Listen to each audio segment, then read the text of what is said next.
Malamang ay sasang-ayon po kayong lahat kapag sinabi ko na bawat Pilipino ho ay nagnanais na makarating at makapagtrabaho sa napakaganda hong bansa na katulad ho ng Canada.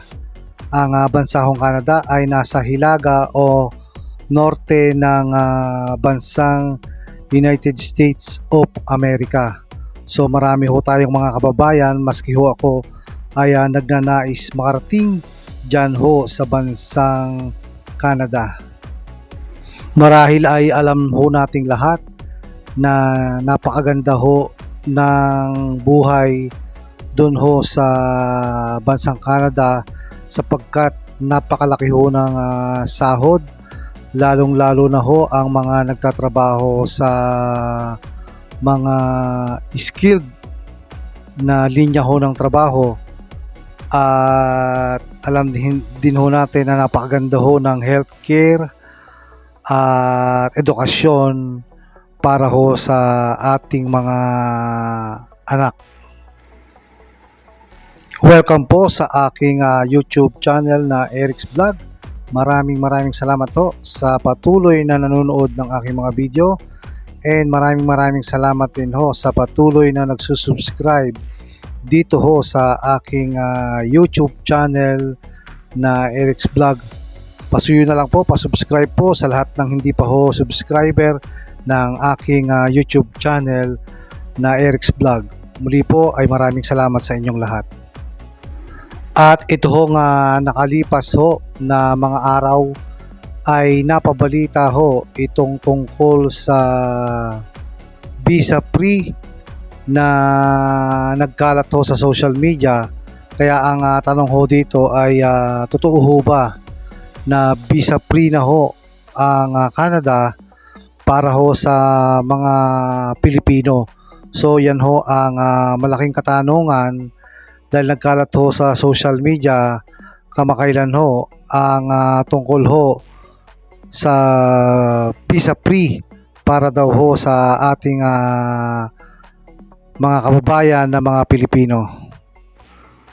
Ang katotohanan ho tungkol ho dito sa visa free na kamakailan ho ay kumalat sa social media para daw ho sa mga Pilipino ang pagpunta ho sa bansang Canada. Ang katotohanan ho ay ito ho ay ina-apply lamang sa ilang mga Pilipino ho at ito ay may requirements. So yan ho ang ating sasagutin dito ho sa vlog na ito.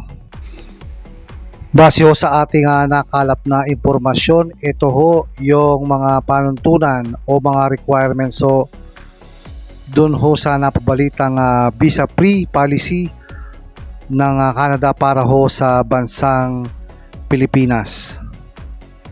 Ayon ho sa ating nakalap na impormasyon, ito ho yung mga requirements para ho ma-qualify sa tinatawag kong visa free para ho sa bansang Canada. Una ho, must have held a Canadian visitor's visa in the past 10 years. So sa mga nakalipas ho na 10 taon ay dapat ho ay pupunta kayo sa bansang Canada at meron ho kayong visitor's visa sa loob ho ng 10 taon. Ang ikalawa ho sa listahan ng policy ho para sa visa free para ho sa bansang Canada na mga Pilipino ay dapat ho must have a valid passport. So dapat to ay meron kayong valid passport na matagal pa ho ang expiration. Ang pangalawa ho ay must be traveling via air. So yan ho ang mga katunayan na requirements para ho kayo ay ma-qualify para ho sa tinatawag na visa free para ho sa bansang Canada. So yan ho ang mga requirements na kailangan. Baligtad ho sa inaakala ng lahat na visa free ang bansang Canada sa lahat ho ng Pilipino dahil ho dun sa lumabas na mga balita ho online. So yan ho ang katotohanan. May requirements ho ang pagiging visa free papunta hong bansang Canada. Bukod ho sa Pilipinas ay meron din hong mga bansa na posible hong may visa free entry. Ito ho ang Antigua and Barbuda, ang Argentina, ang bansang Costa Rica, Morocco, Panama, and St. Kitts and Nevis. Ang ilang mga bansa ho na meron din hong posibleng visa free ay tulad ho ng St. Lucia, St. Vincent and Grenadines, Seychelles, Thailand, Trinidad and Tobago at ang bansa hong Uruguay.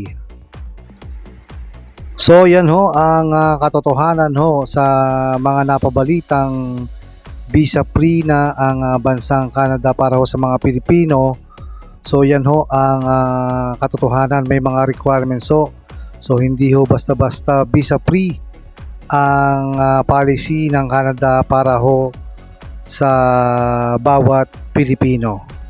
So hanggang dito na lang po muna ang ating vlog dito po sa tungkol po dito sa visa free policy na naglabasan ho online kamakailan sa social media.